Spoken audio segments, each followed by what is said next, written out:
Bien, arrancamos la tercera parte de la materia, en la cual de metodología de las ciencias sociales, en la cual vamos a ver al inductivismo y al falsacionismo como dos métodos para justificar las hipótesis científicas. Vamos a arrancar. En primer lugar, el inductivismo. Nosotros ya vimos previamente lo que son los razonamientos de tipo inductivo. Habíamos explicado que en estos razonamientos existe mayor cantidad de información presente en la conclusión que la que las mismas premisas tienen. Estos eran los razonamientos del tipo, veo un cisne y es blanco, otro cisne y es blanco, otro cisne y es blanco, conclusión, todos los cisnes son blancos. La conclusión incluye más información y más casos de lo que las premisas tienen. Hay un salto entre lo que las premisas tienen, una derivación inductiva hacia una generalización que es todos los cisnes son blancos. Ahora, este tipo de método inductivo está muy ligado a la experiencia. Cada primer enunciado es una experiencia o una observación en particular, pero siempre es particular. ¿Cómo se llega a hacer ese salto a la ley universal? Básicamente el método inductivo plantea observar los datos, analizarlos y luego inductivamente inferir una ley general.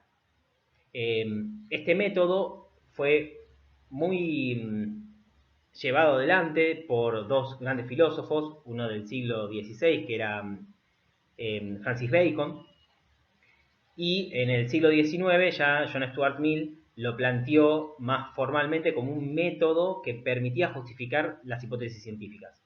En el transcurso de este video, lo que nosotros vamos a ver es que esto ya no es considerado así, de que el método inductivo pueda servir para justificar las hipótesis científicas, por lo menos mayoritariamente en la ciencia, y vamos a ver un poco por qué. En primer lugar, vamos a explicar qué es el método inductivo. Acá tenemos un ejemplo bastante sencillo que está en el libro de Klimovsky.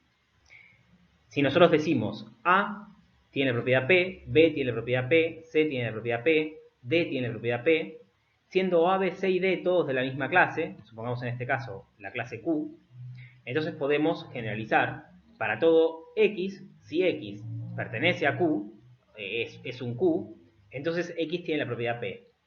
Este es un ejemplo muy parecido al que nosotros vimos de todos los tigres tienen pulmones, todos los monos tienen pulmones, todos los perros tienen pulmones, generalizando, todos los mamíferos tienen pulmones. Entonces todos los perros, tigres y monos, que son de la misma clase, mamíferos, tienen la propiedad P, que en este caso es tener pulmones. Digamos, este sería el ejemplo formal. En este caso, como vemos, todas las premisas son enunciados empíricos de menor alcance que la conclusión. En este caso, serían enunciados empíricos básicos que van a ser casos particulares de la conclusión, que lo que hicimos es generalizar. Ahora bien, además de esto, no tenemos ninguna premisa en la cual se nos diga que hay otro objeto, en este caso podríamos poner un ejemplo, un objeto E, que también pertenezca a la clase Q, pero que no tenga la propiedad P. Entonces tenemos todos ejemplos, todos casos particulares, donde miembros pertenecientes a una clase Q, o pueden ser mamíferos, poseen cierta propiedad, ningún contraejemplo, y por ende podemos concluir generalizando. Acá vemos un poco mejor cómo es de conjunto el método inductivo, con otro ejemplo, ¿no? En este caso, supongamos que nosotros vamos recabando observaciones. Entonces tenemos la observación 1, en el momento T y en el lugar L se observó un cuervo y era negro. Observación 2, en el momento 2 y en el lugar 2 se observó un cuervo y era negro. Subsiguientemente, así hasta la observación número N, en este caso es N, sí, en el momento T, N y en el lugar LN se observó un cuervo y era negro. Ahí podemos nosotros hacer nuestra derivación inductiva, una generalización inductiva, y generalizar. Todos los cuervos son negros. Entonces, la generalización o ley empírica, que nosotros como lo vimos, es el enunciado de nivel 2. Y esto, a su vez, va a tener que ser contrastado. De aquí nosotros podemos decir, bueno, en un momento futuro S y en un lugar S va a haber un cuervo. Entonces el cuervo que observe será negro. Lo deducimos. Como nosotros tenemos la generalización de todos los cuervos son negros, esta vez sí hacemos una deducción de decir, bueno, el cuervo que vamos a ver en un futuro, en tal momento, en tal lugar, también va a tener que ser negro, y esto nos permite contrastar. Entonces vamos a usar la deducción para poder contrastar la generalización que nosotros hicimos. Y esto es básicamente lo que es el método inductivo. Acá tenemos un pequeño resumen, pero consta de estas etapas. La primera es observar y registrar los hechos. Una vez que uno tiene un número suficientemente grande de hechos registrados que pueden surgir de observaciones o pueden surgir de experimentos, del tipo calentar un metal y ver si se dilata, o cualquier otro tipo de experimento, todos estos van a conformar hechos, los podemos clasificar y analizar, y a partir de ahí hacer una derivación inductiva generalizando una ley empírica. Y luego, como último paso, intentamos contrastar esta generalización por medio de razonamientos inductivos, perdón, de razonamientos deductivos. Es decir, bueno, en un futuro, frente a esta otra situación, va a tener que pasar lo que mi ley está planteando. Si yo planteé todos los cisnes son blancos, o todos los cuervos son negros, el próximo cisne que vea va a tener que ser blanco, el próximo cuervo que vea va a tener que ser negro. Y esto se justifica detrás en un principio de inducción, que ahora vamos a volver más adelante. El principio básicamente lo que plantea es que si en una gran variedad de condiciones distintas se observa una gran cantidad de A y todos los A observados, sin excepción, poseen cierta propiedad B, entonces todos los A poseen la propiedad B. Esto es lo que hicimos con el ejemplo de los cuervos o digamos, cualquier otro ejemplo de razonamiento inductivo. Detrás tiene que cumplir esta condición. Nosotros no podemos contentarnos con haber visto un caso y generalizar. No podemos contentarnos con haber visto un caso siempre en situaciones similares y generalizar. Hay que ser precautivo, digamos, y el método inductivo lo que nos dice es, no, bueno, tiene que haber una gran variedad de condiciones, una gran variedad de casos, y si todos, y no hay ninguna excepción, cumplen cierta propiedad, ahí sí podés inferir inductivamente que todos poseen esa propiedad. Entonces, en el ejemplo, no sé, el ejemplo de los cisnes, si yo quería, yo pude sacar la conclusión de que todos los cisnes eran blancos, no solo yendo a un lago, sino recorriendo un montón de lagos distintos, yendo al interior, a reservas naturales, a parques nacionales, observé todos los cisnes que podía observar y todos los cisnes eran blancos, hice tal cantidad de observaciones y en tal cantidad de condiciones distintas, en invierno, en verano, que me convencí de que los cisnes eran blancos. Este principio de inducción es el que da, da origen o, digamos, justifica a la escuela que sería el verificacionismo, que plantea al método inductivo como un método de justificación de las hipótesis científicas. Acá quiero remarcar esto, porque esto es importante. Nosotros hicimos la distinción entre el contexto de descubrimiento y el contexto de justificación. Lo que nosotros vamos a discutir en este video es que el método inductivo es un método válido para utilizarlo en el contexto de descubrimiento de la ciencia, es decir, de surgimiento de nuevas hipótesis científicas, pero ya no lo podemos aceptar como un método válido para el contexto de justificación. Es decir, no podríamos aceptar al método inductivo como una forma de justificar las hipótesis científicas, es decir, de probar o verificar que las conclusiones que se arriban con este método sean verdaderas. En cambio, la escuela del verificacionismo, en particular la postura de John Stuart Mill, era que sí, era que el método inductivo usado de esta manera, siguiendo el principio de inducción y usándolo bien, podía servir para justificar las hipótesis científicas. Entonces ya nos introducimos en las críticas.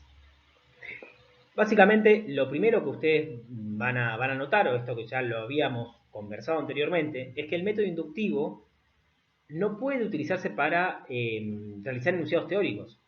Es decir, solamente vamos a poder tener conclusiones que sean generalizaciones empíricas o enunciados de nivel 2.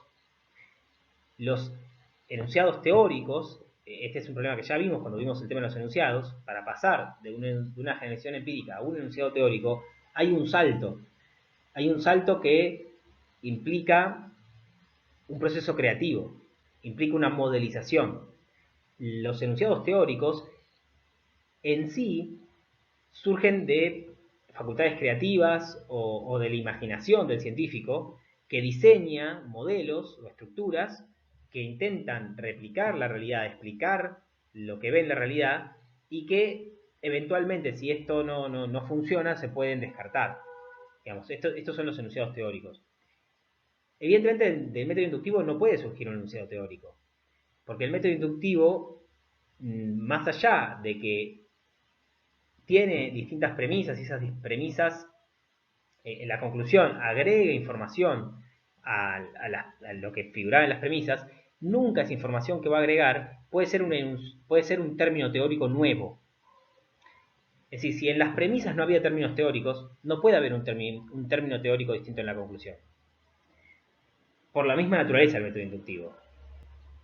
Eso también es remarcable porque a veces si nosotros estamos trabajando en la zona de la base empírica metodológica, es decir, ya inmersos en una disciplina, y se trabaja con teorías ya presupuestas, términos teóricos ya presupuestos, puede ser que en la conclusión haya términos teóricos, pero no puede haber términos teóricos distintos de los que yo tenía en las premisas. Entonces,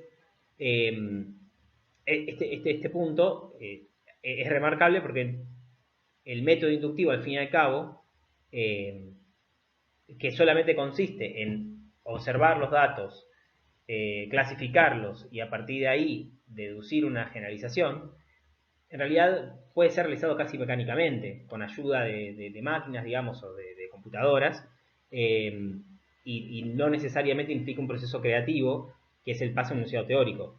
Ustedes piensan que cuando nosotros vimos los ejemplos de enunciados teóricos o vimos cómo es que surgía la zona teórica, tanto los conceptos de átomos o genes, alelos, no surgían de la propia observación, sino que surgían de un modelo que el científico hacía para explicar lo que veía. Obviamente esto no puede surgir del método inductivo. Entonces esto es una primera crítica hacia el método inductivo. Recordamos, el método inductivo solamente así planteado, va a quedarse en el plano empírico, en la generalización, pero empírica. No va a poder pasar a ese otro plano que es el teórico. Y bueno, ya entrando en el razonamiento, en las críticas, digamos, al método inductivo, una primera crítica que también ya vimos es que los razonamientos inductivos son inválidos. Es decir, puede darse que de premisas verdaderas obtengamos una conclusión falsa. Un ejemplo simpático es el del pavo inductivista. Entonces, si no lo leyeron, paren el video y léanlo bien. Pero básicamente la historia es que el pavo, que era un inductivista al parecer, todas las mañanas, a las 9 de la mañana, lo alimentaban. Entonces el pavo, pacientemente, fue recolectando observaciones en las cuales todas las mañanas a las 9 le daban de comer, bajo distintas condiciones, incluso distintas personas, días de lluvia, días de frío, de calor, bajo distintas condiciones, siempre le daban de comer a las 9 de la mañana, con lo cual en determinado momento se sintió lo suficientemente cómodo y seguro, con una suficientemente grande cantidad de observaciones, para poder justificar o para poder llegar a la conclusión, a las 9 de la mañana me dan de comer.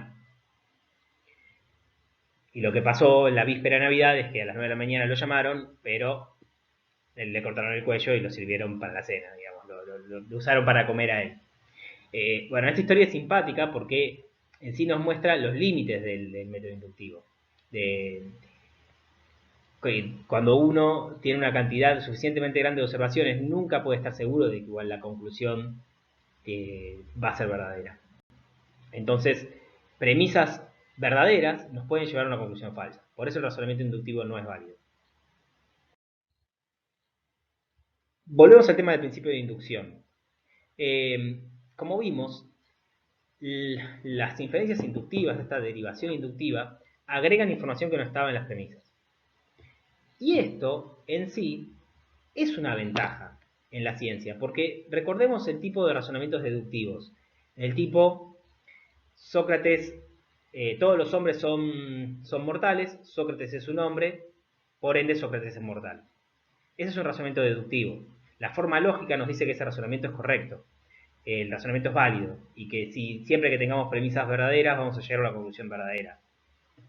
Pero no nos agrega ninguna información, no nos está dando nada nuevo. El método inductivo es un método que nos permite observar elementos de la realidad, nos permite ir juntando enunciados y llegar a una generalización agregando información nueva. Entonces es muy atractivo para la ciencia.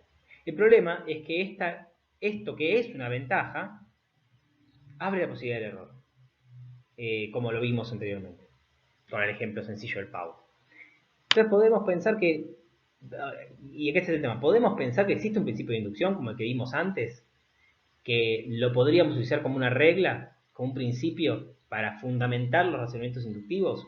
Imagínense, según lo que vimos de lógica, que si yo agregara este principio como una premisa más a la cantidad de premisas que tengo, yo digo, el cisne visto en tal lado es blanco, el otro cisne es blanco, el otro cisne es blanco, y agrego una premisa que dice, puedo utilizar el método inductivo, entonces la conclusión necesariamente, si todas mis premisas fueron verdaderas, va a ser verdadera.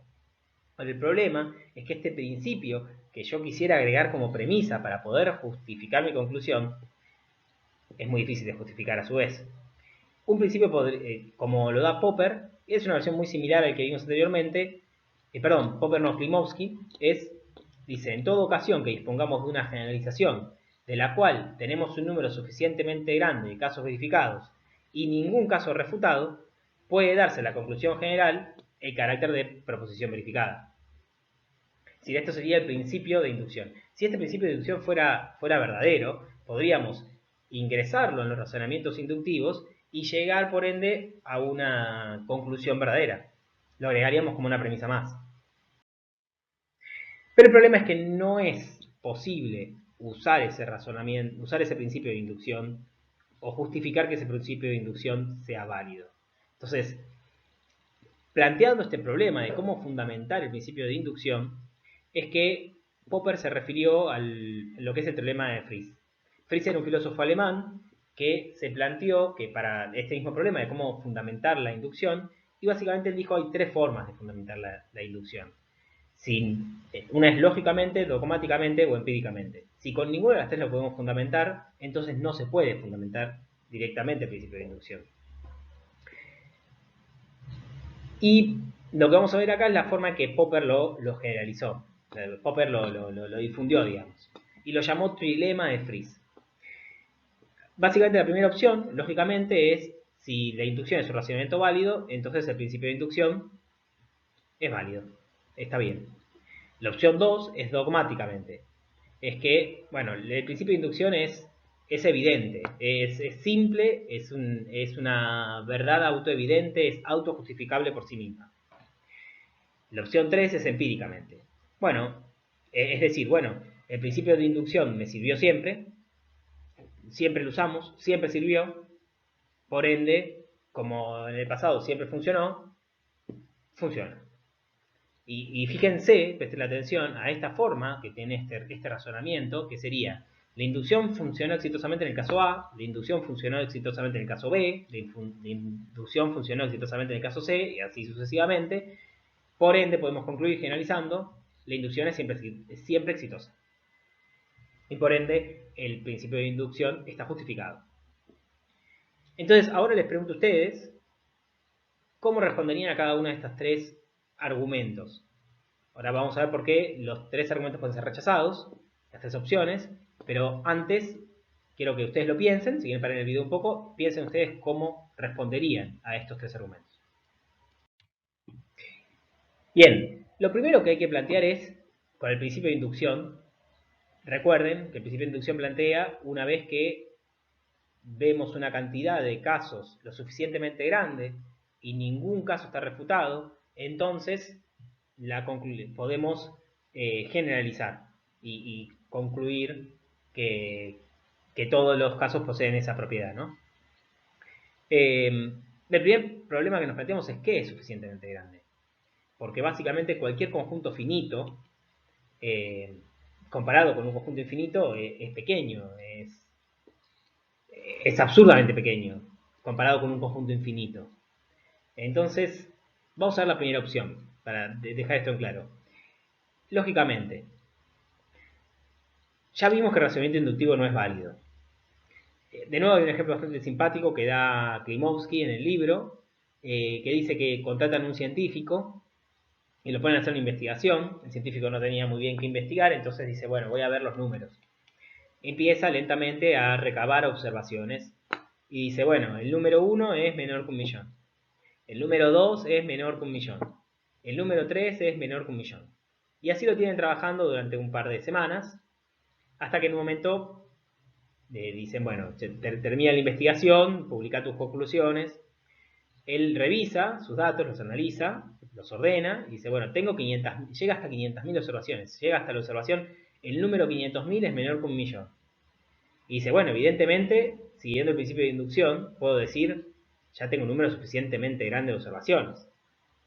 Ninguna observación que hice refuta el enunciado general. Entonces, todo número natural es menor que 1.000.000. Básicamente, número 1, 2, 3 hasta 500.000 son todos números naturales, son todos de la misma clase, son todos menores que 1.000.000. Inductivamente, todo número natural es menor que 1.000.000. Entonces, esa fue la conclusión. Obviamente esta conclusión es refutable muy fácilmente, porque decís, bueno, el número 1.000.001 es natural y es mayor que 1.000.000, con lo cual no se cumple la conclusión. Pero este es un ejemplo simpático para mostrar cómo un número suficientemente grande de observaciones puede ser enormemente grande, y sin embargo eso no permite, que no nos garantiza que la conclusión sea verdadera. Por ende, el razonamiento inductivo es inválido. La opción 2 es la dogmática, es decir, que es un principio científico evidente. Esto viene de la escuela de Aristóteles, que Aristóteles planteaba ciertos principios científicos que eran autoevidentes y que por ende no necesitaban una justificación, eran dogmáticos.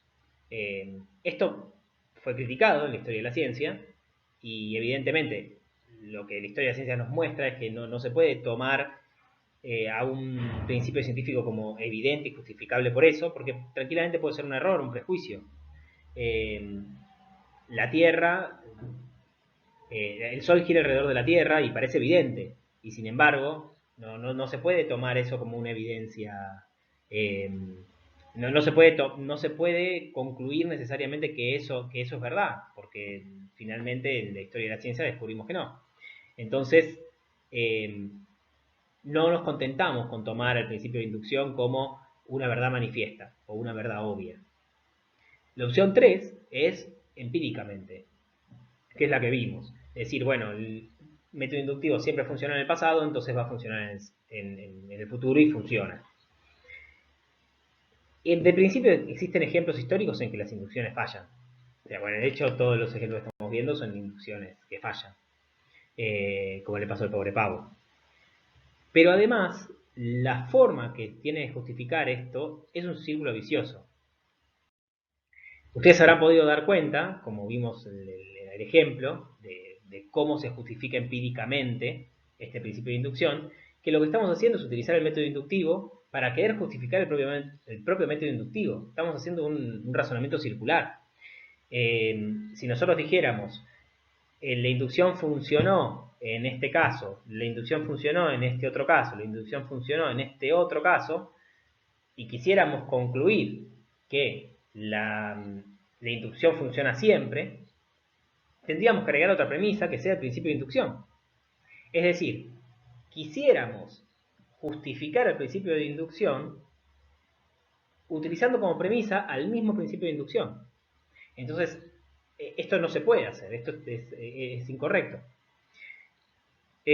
Un argumento un poco refinado, rebuscado, digamos, para intentar salvar a la inducción es decir, bueno, no, está bien, pero cuando yo hice, por ejemplo, mi inducción con los cisnes, usé un tipo de inducción, un tipo de principio de inducción. Yo dije, este cisne es blanco, el otro cisne es blanco, el otro cisne es blanco, uso un principio de inducción y llegué a mi conclusión de todos los cisnes son blancos. Pero cuando yo quería justificar mi método, que decía el método funcionó en el pasado, en este caso, en este otro caso, en este otro caso, usaba un principio distinto de inducción, un principio de meta-inducción, y así llegaba a mi conclusión de que el método de inducción funciona. Bueno, este razonamiento, critica Popper, es patear la pelota, digamos. Si vos decís que usás un método inductivo distinto, una especie de meta-inducción, en realidad vuelve a empezar el problema cuando quieras justificar la meta-inducción. O sea, si vos usaste una meta-inducción para justificar a tu principio de inducción, bueno, vuelve a empezar la historia cuando quieras justificar el principio de meta-inducción y vuelve a aplicarse el trilema de Friese. Bueno, ya lo último que vemos es el tema del empirismo y el racionalismo. Esto lo vamos a ver muy por arriba. Básicamente el racionalismo es una escuela científica que plantea que la justificación del conocimiento tiene que basarse y obtenerse solamente en la mente y en las facultades lógicas, digamos, desde el razonamiento. Mientras que el empirismo plantea que la ciencia y el conocimiento tienen que estar fundamentados en la experiencia sensible. Hay formas extremas de de ambas posturas. La forma extrema empirista sostiene que todo conocimiento, incluso la matemática o la lógica, van a provenir de la experiencia, y la forma extrema del racionalismo plantea que toda experiencia sensorial, todo conocimiento empírico, proviene también de la mente, y obviamente posturas intermedias. Nosotros lo que vamos a marcar acá, el racionalismo, ustedes seguramente lo estarán vinculando con Descartes, y el empirismo es la escuela que se inició con Francis Bacon y que luego siguieron Hume y que también pertenecían a John Stuart Mill. Esta escuela empirista en un principio implicó una revolución, un suceso muy disruptivo dentro de la ciencia, porque era un esfuerzo para querer sacar a los científicos de querer justificar todo por medio de la razón. Es decir, totalmente desligados de la experiencia.